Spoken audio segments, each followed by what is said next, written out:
It has been one of those stretches where every match feels like a test of patience, determination, and sheer grit, and Rangers have found themselves right in the middle of it.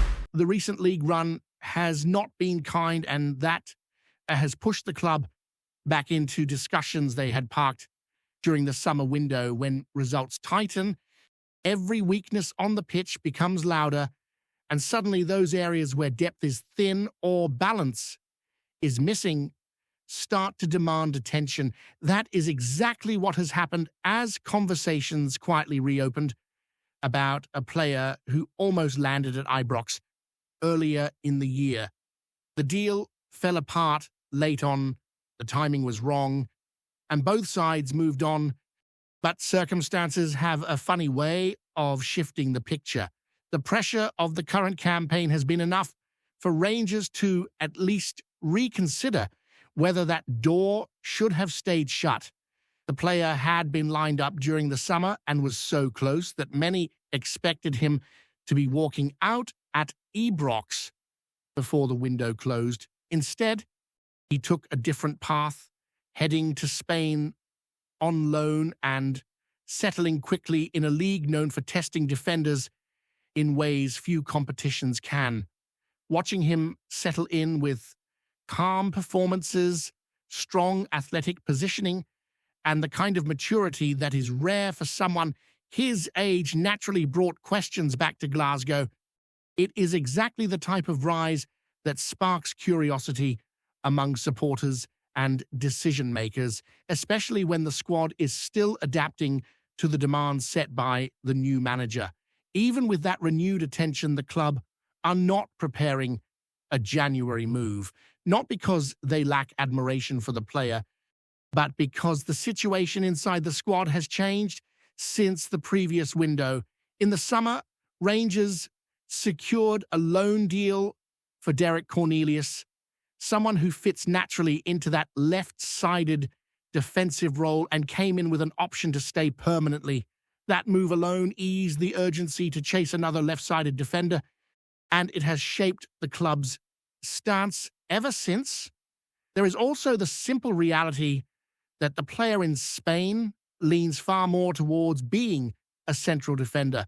While he can fill in wide when asked, his natural instincts pull him into the heart of the back line, an area where Rangers feel more secure than some outsiders might assume.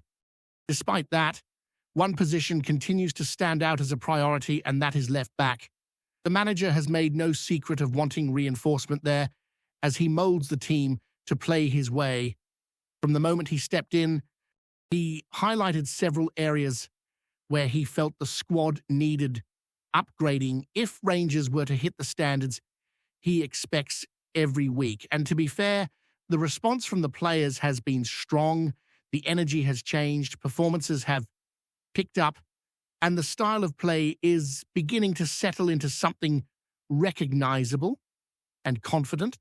It is precisely because of that improvement that the club want to give him the right tools to push further. But ambition does not erase reality. The club's spending during the summer, a substantial outlay that ran into the tens of millions, has inevitably placed boundaries around what can be done in January.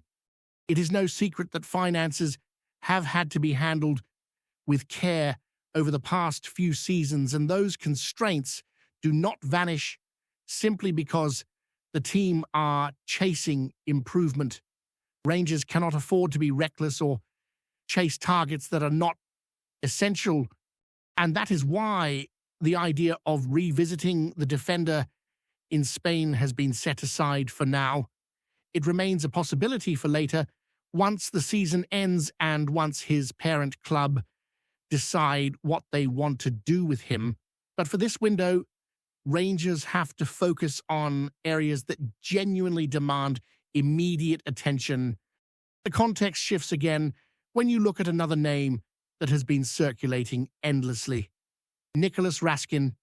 His situation has been one of the most talked about topics for months, and it reaches a new chapter every time the window approaches.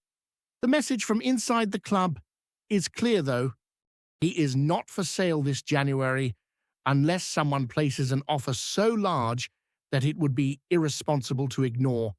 Anything short of that will be met with a firm refusal. The uncertainty surrounding Raskin's future goes back to the early part of the campaign when a clash with the previous manager left him in a difficult position.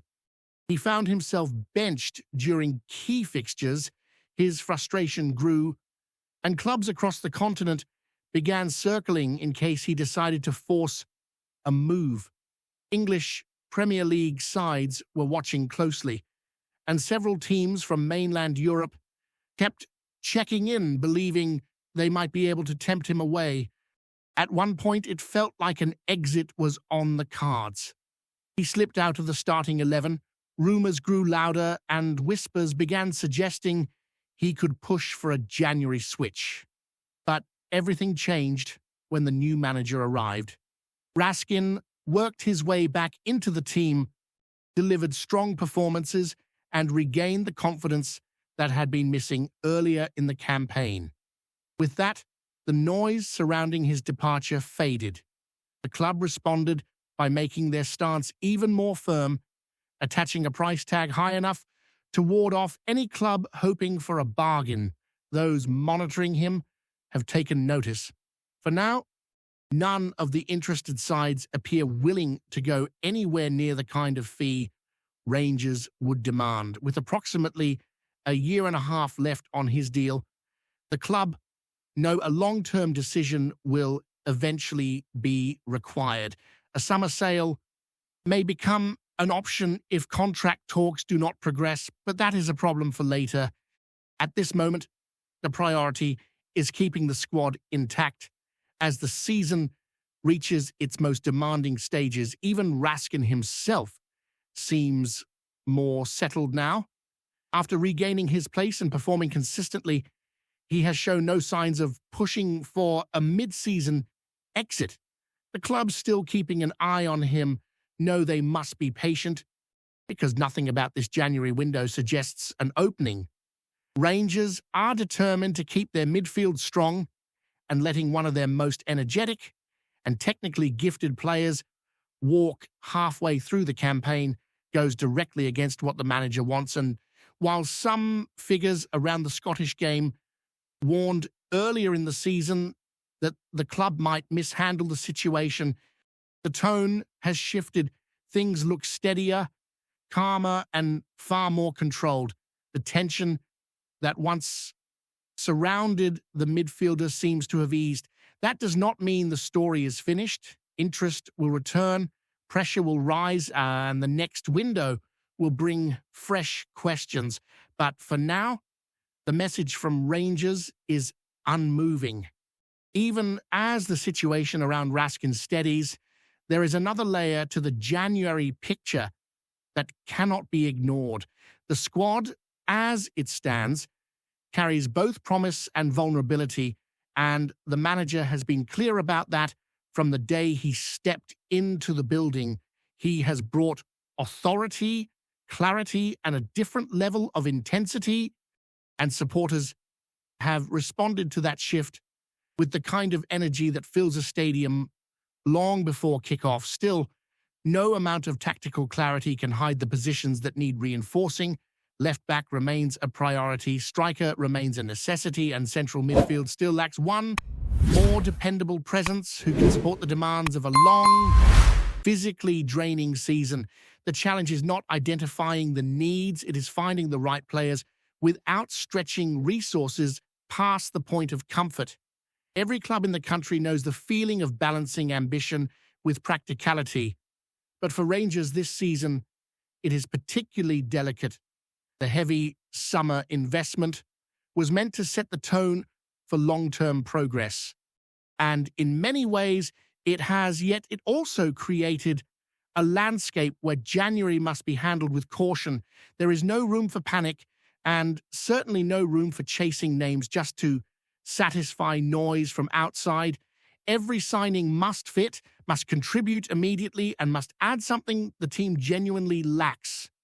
That is why The conversation around the defender in Spain softened so quickly. As much as he fits the profile of a long-term project, Rangers simply cannot enter a window driven by opportunity rather than necessity.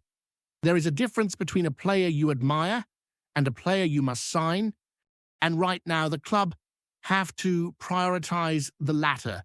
The door is not shut forever, but January is the wrong moment to force movement that does not align with the immediate needs of the squad. The summer could bring a different financial picture, a different set of options, and a different approach from his parent club. That is when the conversation might become real again, not while the squad still carries roles that demand urgent attention. Meanwhile, within the current dressing room, the shift under the new manager has created a sense of collective responsibility. Players who looked uncertain earlier in the season now carry themselves differently. The tempo in midfield has sharpened, the press has grown more coordinated, and the backline looks more composed, even when under pressure. It is not perfect, not yet, but there is a direction emerging, a framework that supporters can recognize and believe in. When that happens, the conversation around transfers becomes more strategic, less reactive. It is no longer about replacing what is not working, but reinforcing what is already taking shape. But even with that internal progress, the external pressure remains constant. Every draw feels like a defeat. Every defeat turns into a debate about depth, recruitment, or decision-making. That is part of life at Rangers, where every match is measured against expectation rather than circumstance. The club understand that, the manager understands that, and the players understand it better than anyone. Which is why January becomes not just a transfer window, but a statement of intent. Not through the number of signings made, but through the clarity of the decisions taken. Left back is the clearest example. It is a position the manager has highlighted repeatedly because it plays a crucial role in how he wants the team to attack and defend.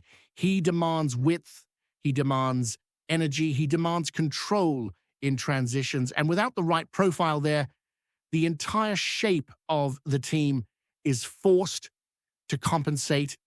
That is why conversations behind the scenes have centered heavily on that side of the pitch. A natural, dynamic option would unlock patterns of play that are only half visible at the moment.